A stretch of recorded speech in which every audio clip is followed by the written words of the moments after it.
Y así arranca Mateando con el Pastor.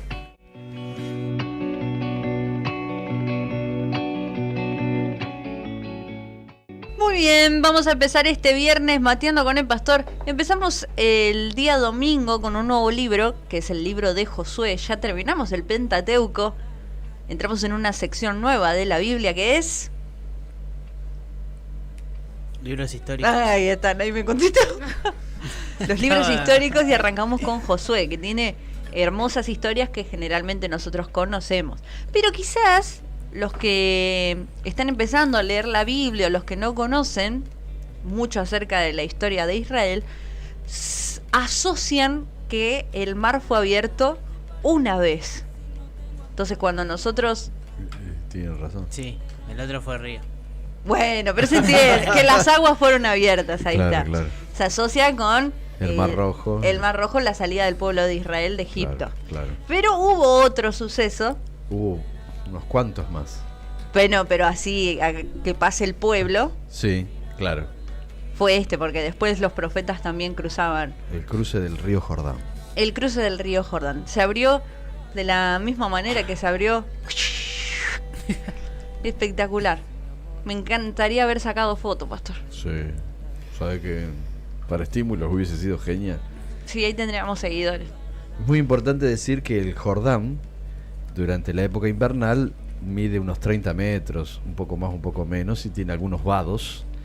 Pero en la época de primavera-verano se rebalsa, y se rebalsaba en esa época hasta llegar a 1,5 kilómetros.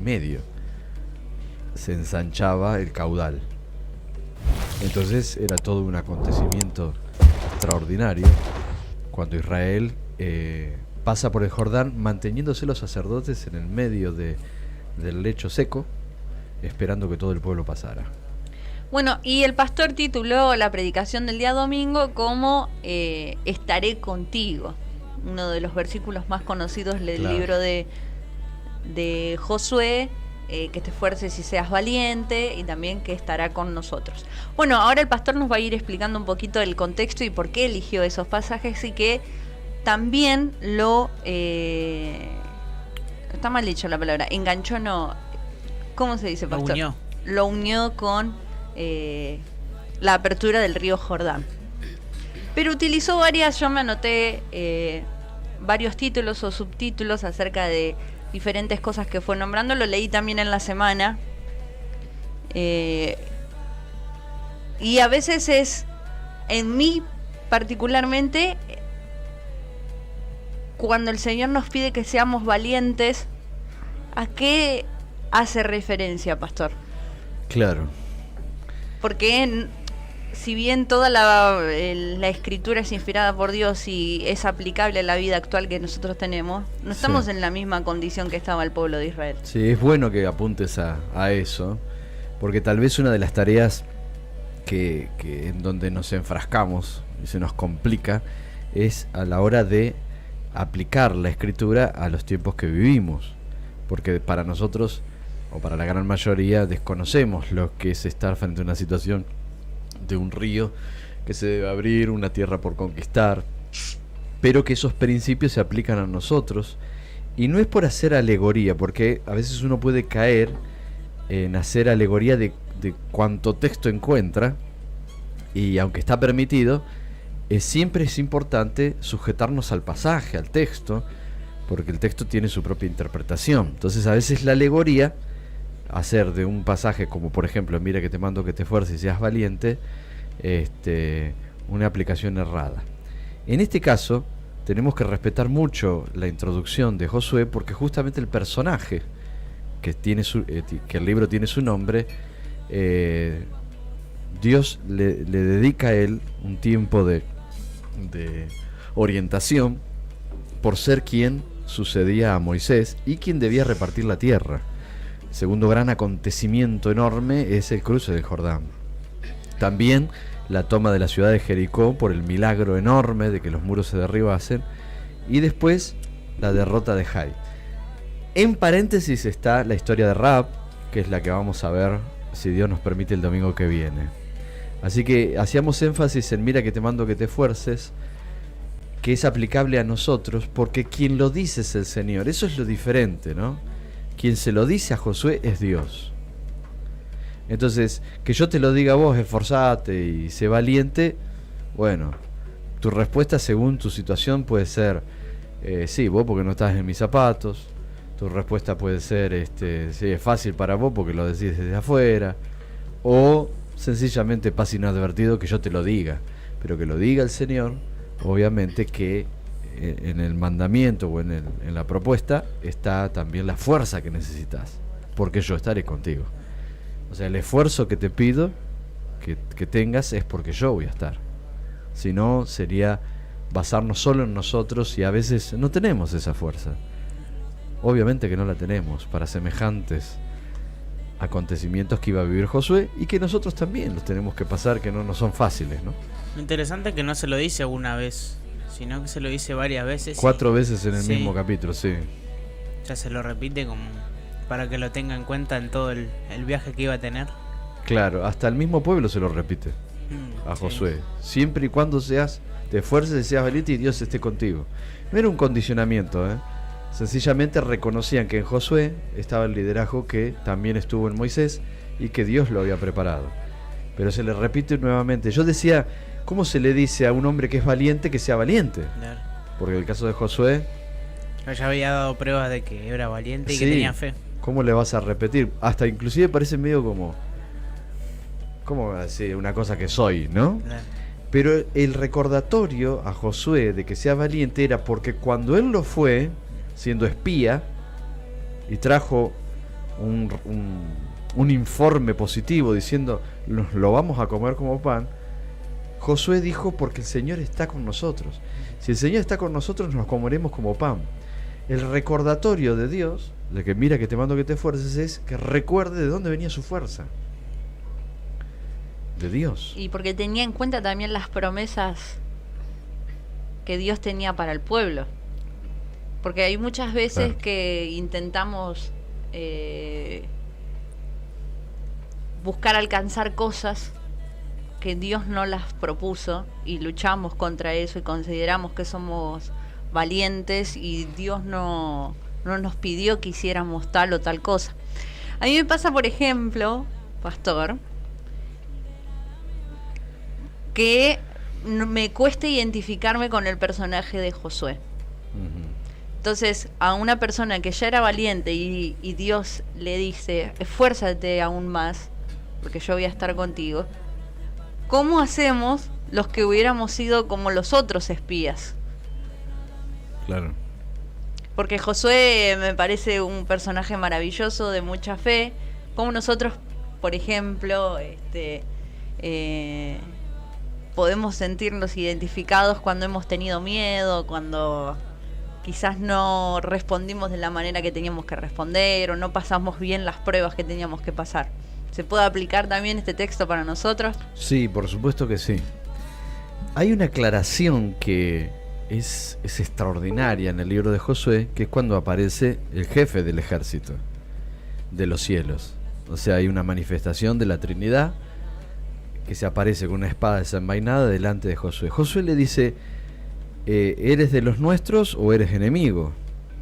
Y la respuesta del Señor fue, ni de un lado ni del otro. Nosotros, yo represento al ejército de Dios.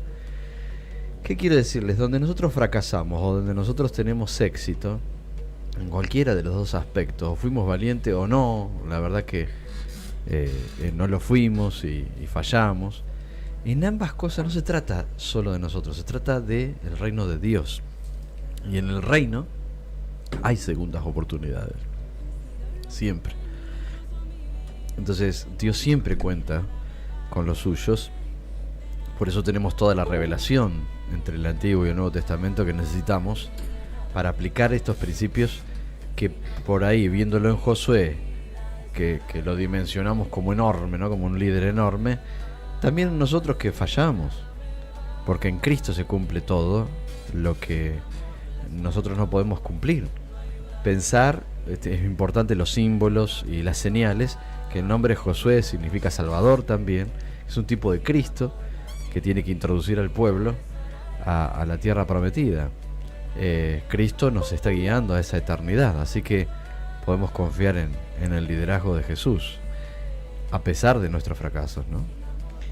¿Y qué manera se puede ejemplificar la forma de ser valiente? Porque generalmente lo podemos asociar a persecución, pero en nuestra vida cotidiana, ¿cómo nosotros podemos ser valientes?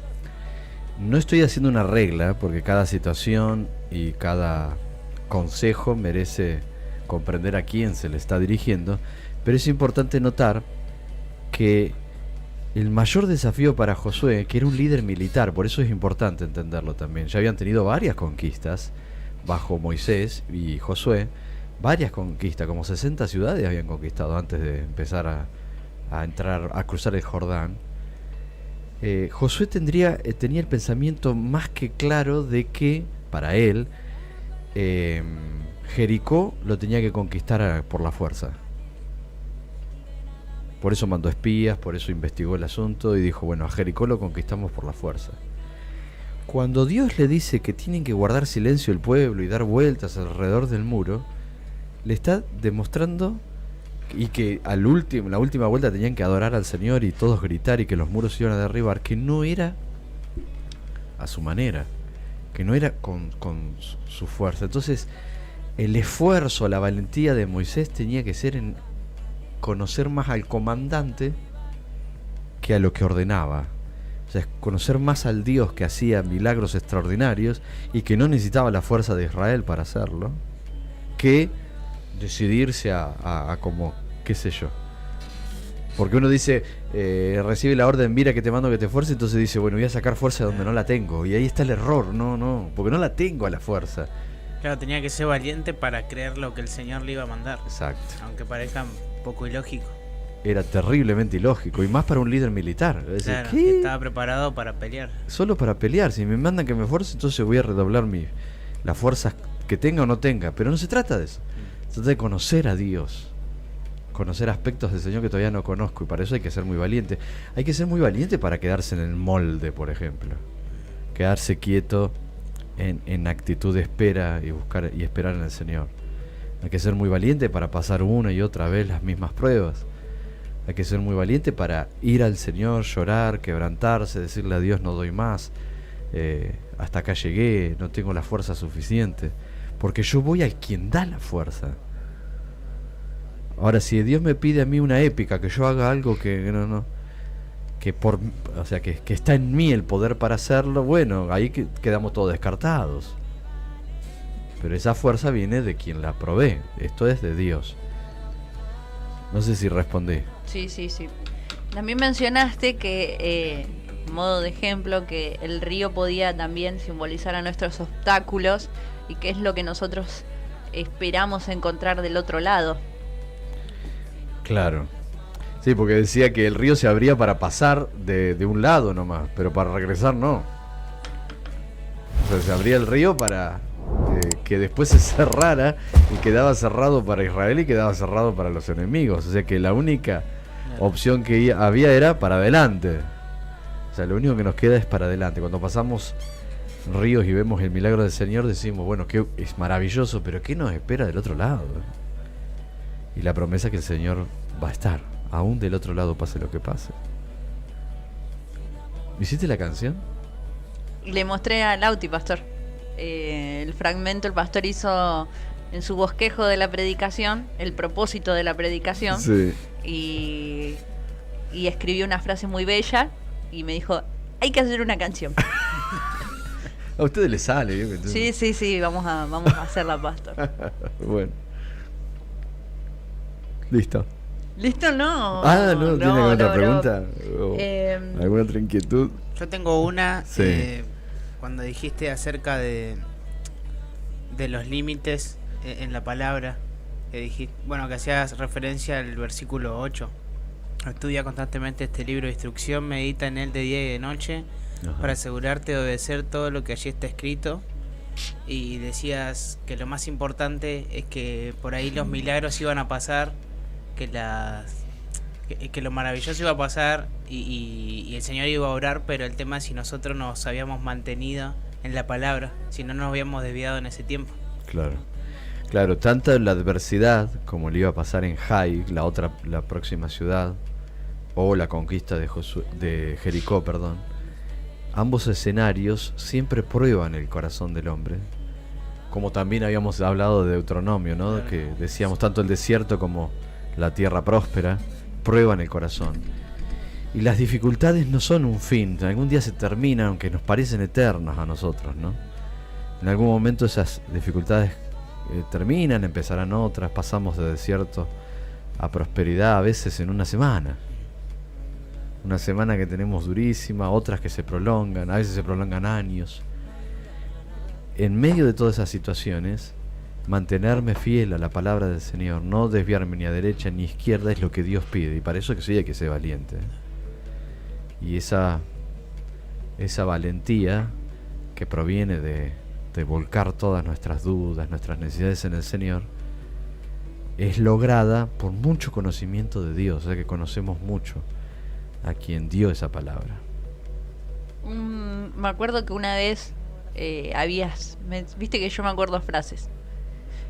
Habías mencionado que si el Señor es lo primero lo que pensamos cuando nos despertamos y lo último en acostarnos, es porque Él está en primer lugar.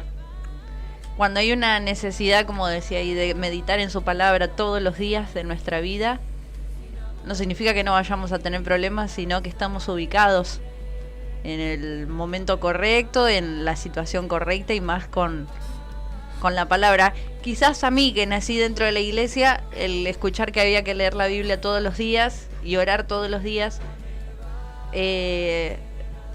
no entendía qué podría llegar a tener de especial. Claro. Que sería la repetición de las historias o estudiar un poco más acerca de algunos personajes bíblicos. Pero cuando se hace tan propia la palabra de Dios, la ley de Dios a través de Jesucristo, es tan inspirador para el corazón encontrar en la palabra amor, perdón, santificación, que se vuelve una necesidad inmediata. Sí, la verdad que perecemos sin esa palabra. Pedro dijo, ¿a dónde vamos a ir? No podemos ir a otro que no sea el Señor para recibir esa palabra. La palabra de Dios nos salva, pero aparte de la salvación eterna, nos salva diariamente. Si no tenemos palabra, nos sentimos agobiados, desorientados, no sabemos a quién recurrir, cómo salir, hasta que Dios nos da esa palabra. A veces estamos tan aturdidos por tantas otras palabras que se han dictaminado en contra de nosotros. Estamos tan aturdidos por esos mensajes, algunos satánicos, otros malintencionados, otros que no son frases que quien las dice ni piensa y nos afectan tanto, que la palabra de Dios tiene que encontrar el sosiego del alma para que se pueda escuchar, porque siempre el tratamiento del Señor es un tratamiento muy personal. A veces nos susurra la palabra y necesitamos escuchar el silbo apacible del Señor, pero cuando las otras voces se callan, ¿no? Las otras voces nos hacen mal, muy mal. La voz del Señor nos llena de paz. Por eso necesitamos la palabra del Señor y no desviarnos ni a derecha ni a izquierda, porque muchas pruebas vendrán, que era lo que decíamos Lautaro, muchas pruebas vendrán y tal vez muchas victorias, o algunas victorias. Pero ambas situaciones prueban el corazón del hombre. Y una vez que haya pasado todo, ¿habremos sido fieles? ¿Habremos guardado la palabra del Señor? ¿Nos habremos mantenido dentro de lo que el Señor dice? ¿Nos habrá alcanzado? Por ahí está la prueba. Entonces el título de lo que acabamos de reflexionar es Estaré contigo. Si querés tener los versículos que se compartieron el domingo pasado, no tuviste la posibilidad de escuchar la predicación, nos mandás un mensajito, pero la base bíblica está en Josué capítulo 3. Así que, y este domingo vamos a compartir la historia de Rahab. Vamos a hacer referencia a la extraordinaria historia de Rahab. Viste que me preguntabas por qué el título. Normalmente tratamos de poner un título que sea muy representativo del libro y lo repitamos en las 4 prédicas. ¿Por qué? Porque como después nos olvidamos. ¿Cuál era el título de Deuteronomio? que lo repetimos. Escucha Obedece. Escucha y oye. Escucha y oye no era. Pero Escucha y quedó, ama. Claro. Escucha y obedece. Siempre era escucha, ¿no? Sí. En este estaré contigo. Para que nos ayude, una ayuda a memoria. Bueno, pastor, estaremos atentos entonces a la predicación de este domingo. Recordar que el culto en la Iglesia Cristiana Barrio Nuevo se celebra los días domingos, por ahora a las 10 de la mañana. Muy pronto se notificarán los cambios de horario.